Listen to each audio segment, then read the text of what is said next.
మీ personal interviews మరియు వ్యాపార ప్రకటనల కొరకు ఈ నెంబర్ని సంప్రదించండి. హాయ్ నమస్తే, వెల్కమ్ టు మనం టీవీ. మాజీ మంత్రి కేటీఆర్ కేసుల వలయంలో చిక్కుకుంటున్నారా? ఆయన అరెస్టుకు పోలీస్ శాఖ అయితే సిద్ధమవుతున్నారా? ఇటు ఏసీబీ నుంచి ఎదుర్కొంటున్న కేసులు ఏంటి అనేది పూర్తిగా ఒకసారి వివరిద్దాం. అయితే కేటీఆర్ ఇప్పటికే ఫార్ములా కార్ రేస్ ఈ కేసులో ఇప్పటికే ఆయన పేరు వినిపించడంతో మన గవర్నర్ ఆదేశాల కోసం ఏసీబీ అధికారులు అయితే అప్లై చేయడం, ఆయనకు ఆమోదం పొందడం కూడా జరిగింది. ఆయన్ని విచారించే క్రమంలో పలు కేసులలో ఆయన్ని నిందితుడిగా చేర్చే ప్రయత్నాలు అయితే చేస్తున్నారని తెలిసి సమాచారం అందుతుంది. ఇది ప్రజాప్రతినిధులకు కేవలం అవినీతి కేసుల్లో అయితే గవర్నర్ ఆమోదం అవసరం, కానీ క్రిమినల్ కేసుల్లో ఎటువంటి గవర్నర్ ఆమోదం అవసరం లేదని అయితే పోలీస్ శాఖ నుంచి సమాచారం అందుతోంది. అదే కనుక జరిగితే తెలంగాణలో ఉన్న ఫోన్ ట్రాపింగ్ కేసులో ఇప్పటికే పలు అధికారులు అరెస్ట్ అయిన అధికారుల సమాచారంలో కేటీఆర్ పేరు వినిపిస్తుంది. అదేవిధంగా లగచర్ల రైతు కేసులో కూడా కేటీఆర్ పేరు వినిపిస్తుందని సంచలన సమాచారం అయితే బయటకు వస్తుంది. ఇప్పటికే అరెస్ట్ అయిన కొడంగల్ మాజీ MLA Narender Reddy, BRS MLA Narender Reddy, అదేవిధంగా సురేష్ ఇచ్చిన వాంగ్మూలంలో కేటీఆర్ పేరు వస్తోందని అయితే ప్రాథమికంగా సమాచారం అయితే అందుతోంది.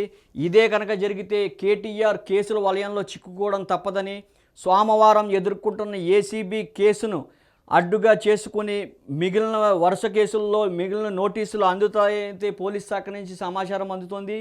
ఇది ఇలా ఉంటే ఇప్పటికే అల్లు అర్జున్ కేసులోనే ప్రముఖ హీరో, అటువంటి అల్లు అర్జున్ కేసులోనే చట్టం తన పని చేసుకుపోతున్న ముఖ్యమంత్రి రేవంత్ రెడ్డి వ్యాఖ్యలు రాజకీయ ప్రముఖులకు కూడా వర్తిస్తుందా అంటే అవుననే చెప్పాలి. ఈ కేసులో కూడా ఎంత పెద్దవారున్నా సరే దీన్ని వెలికి తీస్తామనేది చెప్తున్నారు. అయితే ఫార్ములా ఈ రేస్ కేసు ఏంటనేది క్లుప్తంగా మనం వివరిస్తే కనుక అప్పటి తెలంగాణ గవర్నమెంట్, బీఆర్ఎస్ గవర్నమెంట్ అత్యంత ప్రతిష్టాత్మకంగా చేపట్టిన కార్ రేస్ అది. ఆ కార్ రేసులో సుమారు 200 కోట్ల వ్యయంతో 2023లో అయితే ప్రారంభించారు. అయితే అది అత్యంత ఆదరణ సంతరించుకోకపోగా కొన్ని కంపెనీలు తిరిగి వెళ్ళిపోవడంతో అది నష్టాల బారిన పడిందని అయితే చెప్పుకోవచ్చు. అది ప్రెస్టేజ్ కోసం 2024 ఫిబ్రవరి నాటికి ప్రెస్టేజ్ కోసం అప్పటి మంత్రి మున్సిపల్ అధికారి నుంచి 55 కోట్లు విదేశీ కార్ రేసులకు చెల్లించారంటే అడ్వాన్స్గా చెల్లించారని అయితే ప్రాథమికంగా సమాచారం అందుతుంది.